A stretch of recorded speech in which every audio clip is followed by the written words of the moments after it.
With a call to unity and divine renewal, Heavenly Mandate Global Mission has hosted a solemn assembly that brought Ndi Igbo worldwide together in prayers and worship at the Recreation Center Housing Estate, Fege, Onitsha, Anambra State. Amara Okoye has details.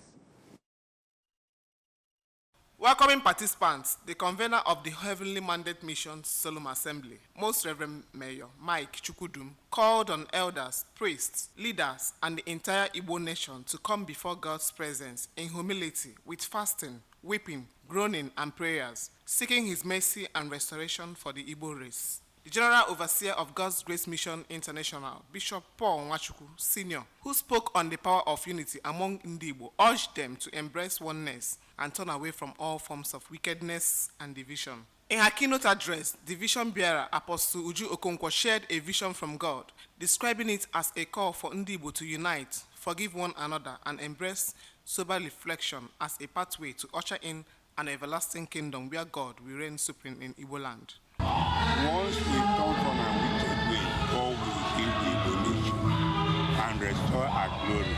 Today, we have told the devil to leave, and we have enthroned God to Igbo land. And you can feel the atmosphere of His presence. From now, by the grace of God, there will be a new change. Highlights of the event was the handing over of a Bible to Eze Eri of Eri Kingdom, His Royal Highness Igwe Chukwuemeka Eri, as Akajiofo of Igbo land, to officially enthrone God as the ruler of Ndi Igbo. From Federal Housing, Fege, Amara Okoye, ABS